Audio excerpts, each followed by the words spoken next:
할렐루야, 좋은 아침입니다. 새해가 밝았고 이제 우리가 새해를 실제적으로 살아가고 있습니다. 새해 하나님이 우리에게 부어주시는 사랑, 은혜, 축복 다 받으시기 바랍니다.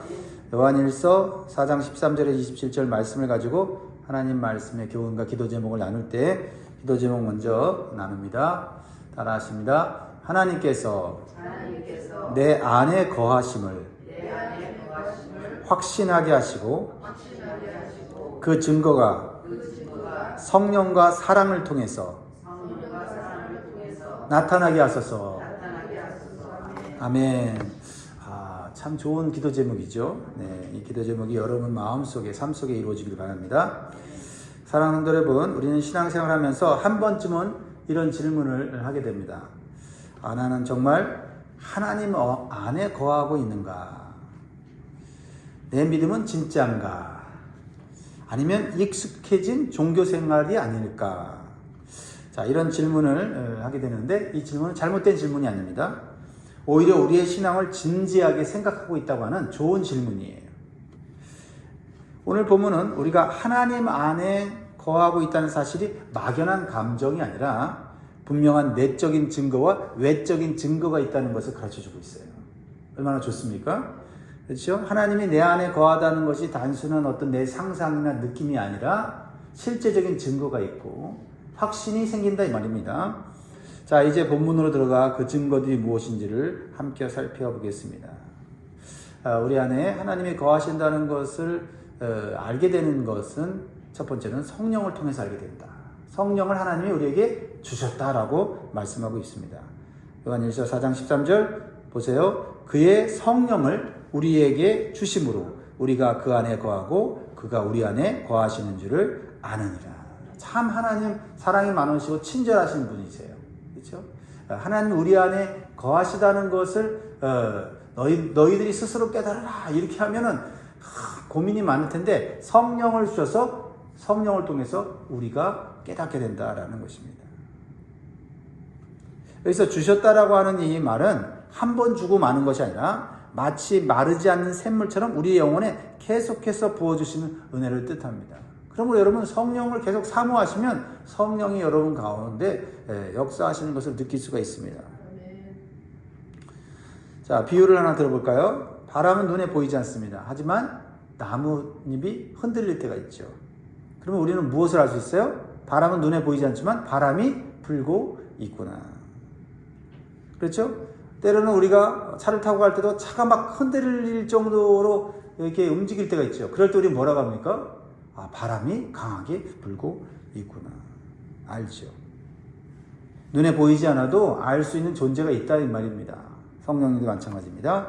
말씀을 들을 때 감동을 받고 가슴이 뜨거워지고 기도할 때 내 마음속에 전에는 없었던 평안이 확 나를 지배하고 죄를 지었을 때는 견딜 수 없는 아픔이 느껴진다면 그것이 바로 내 안에 성령의 바람이 불고 있다라는 것입니다.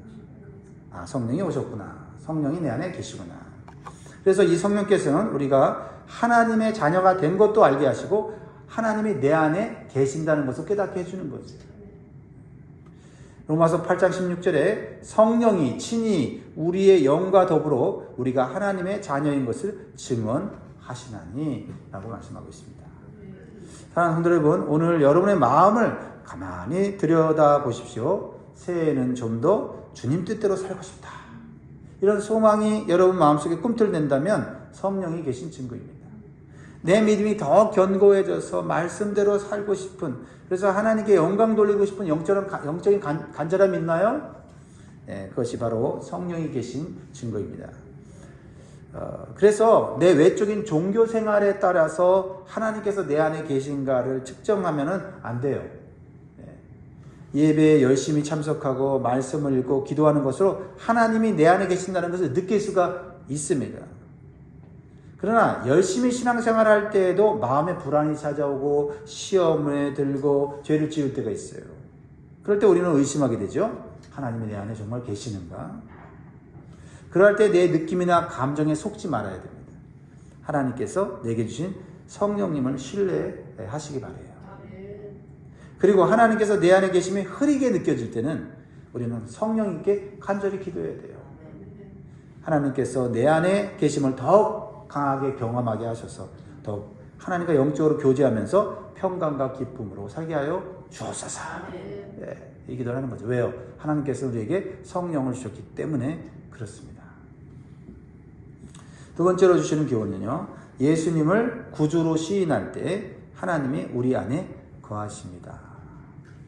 14절 말씀, 아버지가 아들을 세상의 구주로 보내신 것을 우리가 보았고 또 증언하노니. 15절 같이 읽습니다. 누구든지 예수를 하나님의 아들이라 시인하면 하나님이 그의 안에 거하시고 그도 하나님 안에 거하느니라. 여러분, 기독교 신앙은요, 단순히 좋은 교리나 도덕적인 교훈을 믿는 것이 아니에요. 하나님께서 약속하신 것을 믿는 겁니다. 그것은 바로 하나님의 아들이신 예수님을 이 땅에 보내신 것을 믿는 거예요. 그래서 예수님이 하나님의 아들이시며 그분이 나의 죄를 대신해 죽으신 구주라는 사실을 믿게 되면 어떻게 됩니까? 하나님께서 내 안에 계시다는 것을 느끼게 된다는 거예요. 이거는 하나님의 약속이에요. 하나님이 가장 중요하게 여긴 게 뭔지 아세요? 하나님의 아들을 이 땅에 우리에게 보내셨다라는 거예요. 이거를 믿는 자들에게 하나님이 계신다는 것을 알려주신다는 거죠. 그래서 여기서 시인한다라는 말은 하나님과 똑같은 말을 한다라는 뜻이에요. 하나님이 예수는 내 아들이다. 그러면 우리는 맞장구 치면서 어떻게 돼요? 우리도 맞습니다. 이렇게 하는 게 시인하는 거예요. 하나님의 말씀을 성경을 통해서 말씀하시죠? 그러면 맞습니다 하고 우리도 똑같이 고백할 때 하나님은 우리 안에 계십니다. 이것은 마치 혼인 서약과 같아요. 여러분, 수많은 사람들 앞에서 이 사람은 나의 남편입니다, 나의 아내입니다 라고 공포하는 순간 두 사람의 관계가 공식화되듯이 우리가 믿음으로 고백하는 시인은 하나님과의 연합을 확증하는 거룩한 선포예요. 이 선포가 중요해요. 입으로 말하는 게 중요합니다. 마음속으로 갖고 있지 말고 입으로 선포하세요. 예수님은 하나님의 아들이시다. 예수님은 나의 구주이시다. 이렇게 선포할 때 하나님은 우리 안에 계심을 확증해 주십니다. 초대교회 성도들은요, 핍박받을 때 황제인 가이사가 주님이시다 라고 외치면은 살 수 있는 상황인데도 예수님만이 나의 주님이시다 라고 시인하면서 순교의 길을 갔어요. 이렇게 믿음의 고백이 중요한 거예요. 왜냐하면 그 믿음의 고백을 할 때 핍박 속에서도 하나님이 나와 함께 계시고 환난 속에서도 하나님이 나를 도우신다는 것을 느꼈기 때문에, 체험했기 때문에 나는 황제가 나의 주님이 아니라 바로 예수님이 나의 주님입니다 하고 목숨 걸고 고백할 수 있었다라는 겁니다. 여러분, 예수님은 나의 구주이시다라는 것은 단순한 교리를 믿는 게 아니에요. 예수님이 나와 함께 계시고 하나님이 내 안에 거하신다는 것을 경험하게 되는 놀라운 하나님의 말씀인 줄 믿습니다. 여러분, 세상의 가치관이 여러분을 압박할 때 당당히 선포하세요. 나의 주인은 세상이 아니라 예수 그리스도이십니다. 이 시인과 이 고백이 여러분과 하나님 사이를 더욱 단단하게 묶어 줄 것입니다. 세 번째로 주시는 교훈은 하나님의 사랑을 알고 믿을 때 하나님과 연합이 이루어진다고 말씀합니다. 16절, 하나님이 우리를 사랑하시는 사랑을 우리가 알고 믿었노니 하나님은 사랑이시라. 사랑 안에 거하는 자는 하나님 안에 거하고 하나님도 그 안에 거하시느니라. 여기서 사도 요한이 하나님의 사랑을 알고 믿었다라고 표현하죠. 그러니까 알다라는 이 단어는 머리를 지식으로 채우는 것이 아니라 직접 살아보면서 체험해서 아는 지식이에요. 그러니까 하나님의 사랑은 이론이 아니라 현실이고 실제예요. 어린아이가 부모의 사랑을 어떻게 알아요? 부모가 사랑한다는 책을 읽어줘서 아는 것입니까? 배고플 때 먹여주고 아플 때 밤새 곁에 지켜주는 그 손길을 통해서 알고 믿게 되는 것입니다. 우리도 그렇습니다. 신앙도 마찬가지죠. 내 삶의 가장 어두운 골짜기에서 절망하고 낙심할 때 나를 포기하지 않는 하나님의 손길이 나타나서 우리가 살게 되고 우리가 구원받게 되고 우리가 치료받고 우리가 회복되는 것 우리가 경험하지 않았습니까? 그랬을 때 우리는 하나님의 사랑을 느끼게 돼요. 그 하나님의 사랑을 느끼면서 뭐라고요? 하나님 살아 계시구나라는 거죠. 하나님은 사랑을 하시는 분일 뿐 아니라 그분 자체가 사랑이세요. 그래서 우리가 하나님 사랑 안에 머물 때 우리는 하나님의 존재 깊은 속으로 들어가는 거예요. 하나님의 사랑과 하나님을 따로 구분할 수가 없어요. 구별하지 마세요. 하나님의 사랑을 느끼면 하나님이 계신 거고, 그렇죠? 하나님이 내 안에 계심을 느끼면 하나님의 사랑이 내 안에 있는 겁니다. 때때로 하나님의 사랑이 의심되는 분이 계십니까? 그때 하나님의 사랑이 가장 크게 나타난 십자가를 바라보세요. 십자가를. 아들을 내어주시기까지 우리를 체험적으로 희생적으로 사랑하신 그 사랑을 기억하면서 오늘 그 사랑의 품속으로 다시 들어갈 수 있기를 주의 이름으로 축복합니다. 네 번째 주시는 교훈은요. 온전한 사랑은 심판날의 두려움을 내쫓고 담대함을 준다라는 겁니다. 두려움. 이 두려움이 우리를 넘어지게 하죠. 우리에게 담대함이 필요해요. 이 담대함은 어디서 오느냐? 하나님의 사랑을 온전히 깨달을 때 온다라는 거죠. 17절 같이 있습니다. 시작. 이로써 사랑이 우리에게 온전히 이루어진 것은 우리로 심판날에 담대함을 가지게 하려 함이니 주께서 그러하심과 같이 우리도 이 세상에서 그러하니라. 하나님의 사랑이 우리 안에 온전하게 이루어지면 나타나는 가장 큰 변화는 두려움이 사라진다는 거예요. 두려움. 그 두려움 중에 가장 큰 두려움은 죽음과 심판에 대한 두려움인데 하나님의 사랑이 내 안에 온전히 깨달아지고 내 안에서 온전히 이루어지면 어떻게 돼요? 심판에 대한 두려움이 사라지는 것이 아니라 하나님에 대한 감사, 기쁨, 소망이 넘치게 된다라는 겁니다. 그러면서 주님이 오시는 그날을 기대하면서 살아가게 된다라는 겁니다. 여러분, 부모에게 호되게 혼날 짓을 한 아이를 생각해 보세요. 아빠가 올 시간이 되면 어떻게 해요? 가슴이 두근거리고 무서워요. 하지만 아빠가 이미 다 용서했다. 괜찮다. 난 너를 사랑한다. 네가 잘못했지만 나는 너를 끝까지 사랑한다. 라는 말을 들은 그 아이는 어떻게 할까요? 아빠의 발자국 소리만 들어도 뛰어나가서 아빠를 맞이하지 않습니까? 그러니까 온전한 사랑은요, 심판의 공포를 밀어내고 담대함이라는 선물을 우리에게 주는 거예요. 그래서 18절, 19절 보세요. 사랑 안에 두려움이 없고 온전한 사랑이 두려움을 내쫓나니 두려움에는 형벌이 있습니다. 두려워하는 자는 사랑 안에서 온전히 이루지 못하였느니라. 우리가 사랑하면 그가 먼저 우리를 사랑하셨습니다. 여러분, 하나님의 사랑이 온전히 우리 안에 이루어질 때 우리 안에 두려움이 사라지는 거예요. 두려움 없애주십시오라고 기도하기보다 하나님의 사랑을 온전히 깨닫게 해주십시오라고 기도해야 돼요. 두려움이 잠시 사라졌다 할지라도 내 안에 하나님의 사랑을 온전히 이루지 못하면 두려움은 또 찾아와요.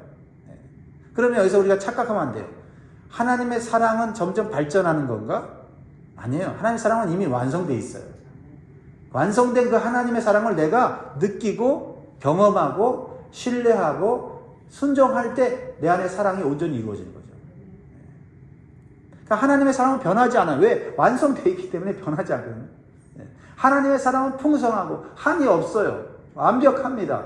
그렇다고 한다면 우리가 해야 될 일은 뭐예요? 하나님의 사랑을 깨닫고 신뢰하고 어떤 상황 가운데서도 하나님의 사랑을 의심하지 않고 그 사랑을 붙잡고 일어서면 그 사랑을 더 크게 경험하게 됩니다. 그렇습니다. 하나님의 사랑이 부족해서 내가 불안한 것이 아님을 다시 한번 기억하면서 하나님의 사랑 안에 더 들어가기를 간절히 사모하시기를 주의 이름으로 축복합니다. 마지막으로 주시는 교훈은요, 하나님의 사랑의 내적인 증거를 우리가 얘기했죠. 성령께서 우리에게 알려주시고 예수님을 우리가 하나님의 아들로 고백할 때 하나님의 계심을 알게 해주시고, 그렇죠? 그리고 하나님의 사랑을 더 깊이 체험하면 체험할수록 하나님이 우리 안에 계시고 우리 안에 모든 두려움을 내쫓아 주신다는 것을 우리가 내적인 증거로 알게 해주신다는데, 마지막으로는 하나님의 사랑이 외적인 증거로 나타나는 것. 그것이 바로 형제사랑이다. 형제사랑. 형제사랑. 이 형제사랑은 뭐예요? 형제는 누구를 의미할까요? 여기서 같은 교회 공동체 안에 있는 형제와 자매들을 의미하는 것입니다.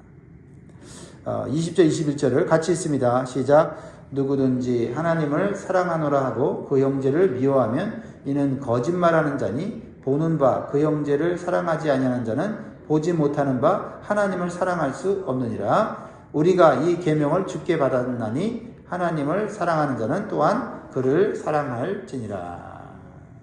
여러분, 우리가 하나님 안에 거하고 하나님의 사랑이 우리 안에 거한다고 하는 것을 우리가 내적으로 안다고 그랬어요. 근데 그것이 외적으로도 나타나야 된다. 그것이 형제 사랑이다라는 거죠. 그러니까 하나님을 사랑합니다라고 하면서 옆에 있는 형제를 미워하고 있다면 그럼 하나님을 사랑한다는 것이 뭐다? 거짓말이다. 그렇게 될 수가 없다는 거죠. 하나님은 보이지 않지만 우리 곁에 형제는 보이지 않습니까? 그러니까 보이는 형제를 사랑하지 않으면서 보이지 않는 하나님을 사랑한다는 것은 논리적으로도 맞지 않고 그럴 수 없다라는 거예요. 왜냐하면 하나님의 사랑을 받았다면 그 사람 안에 사랑이 부어졌는데 그 사랑이 형제를 사랑하지 않을 수 없다라는 거죠. 그래서 사랑을 부어주신 하나님은 보이지 않지만 사랑의 행위가 나타나서 하나님이 계시다는 것을 증거하게 된다라는 거죠. 거울은요, 어떤 역할을 하죠? 빛을 만들 수는 없는데 빛을 받으면 반사는 할 수 있다는 거죠. 그렇죠? 근데 빛을 받았는데 반사하지 않으면 그것은 거울이 아닌 거죠. 그냥 유리인 거죠. 우리는 거울이에요. 하나님의 사랑의 빛을 우리가 받았습니다. 그렇다면 그 사랑의 빛이 어떻게 해요? 반드시 밖으로 반사되게 되어 있다는 것입니다. 그게 내 안에 하나님이 계시다는 증거고 그것이 내 안에 하나님의 사랑이 내 안에 있다는 증거다 이 말이죠. 그러니까 내 옆에 형제는요, 하나님께서 나에게 보내주신 사랑의 연습장이자 사랑의 측정기인 거죠.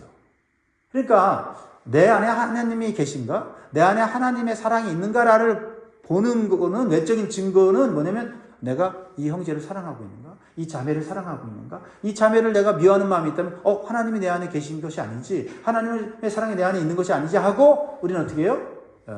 하나님의 사랑으로 그 미움을 이겨내야 된다는 거예요. 사랑의 원자탄이라고 하는 별명을 가진 손양원 목사님은 자신의 두 아들을 죽인 원수를 어떻게 했어요? 양자로 삼았어요. 어떻게 그것이 가능했을까요? 하나님께 받은 사랑이 너무나도 컸기 때문에 형제 사랑을 뛰어넘어서 원수까지 사랑하게 된 것이죠.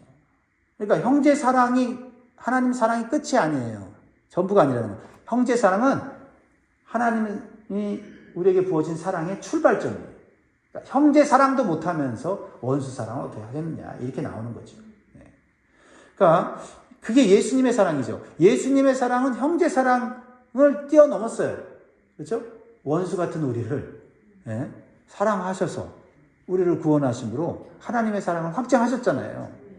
그러니까 형제 사랑은, 교회 안의 사랑은 그것은 사랑의 출발점이고, 내가 내 안에 하나님이 계시구나라고 하는 증거를 갖는 거지, 그게 사랑이 전부는 아니단 말이죠.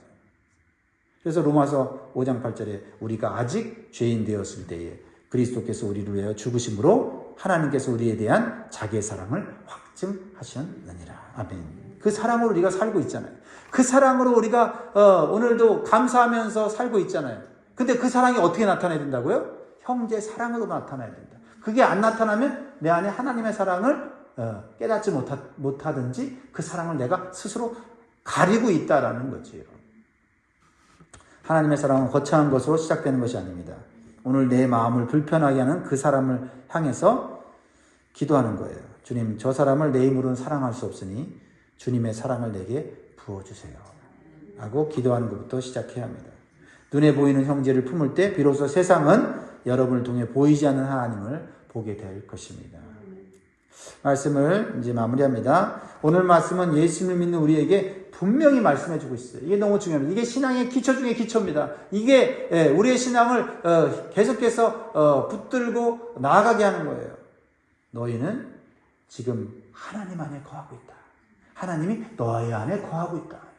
이게 우리 신앙의 가장 기초죠. 어떻게 알게 됐냐? 성령께서 증거해 주시고 입술로 예수님이 나의 구주이시며 하나님의 아들이신 것을 시인하면 하나님 우리 안에 거하신다고 말씀하셨어요. 하나님의 사랑을 의심하지 말고 믿고 신뢰하면 하나님의 사랑이 우리 안에 있는 것을 체험하게 된다라는 거죠. 그리고 하나님의 사랑이 온전히 경험하게 될 때, 온전히 우리 안에 이루어질 때 어떻게 해요? 두려움이 다 사라지고 담대함으로 이 세상을 살게 되고 미래에 있을 심판까지도 우리는 두려워하지 않으며 오히려 그날을 기대하는 자가 된다라는 얼마나 놀라운 축복입니까? 그러므로 여러분 더 인정받기 위해 애쓰는 율법적인 종교적인 신앙에서 벗어나서 이미 사랑받은 사람으로 살아가시기 바라요. 말로만 고백하는 신앙이 아니라 형제 사랑을 통해서 우리 안에 하나님의 사랑을 드러내면서 살기를 바랍니다. 새해에는요, 하나님께서 여러분들을 그 사랑 안에 굳게 거하게 하시고 성령으로 날마다 확신을 더하시고 예수 그리스도를 향한 믿음의 고백 위에서 흔들리지 않는 담대함으로 승리하시고 헌신하시기를 주의 이름으로 축원드립니다. 기도하겠습니다.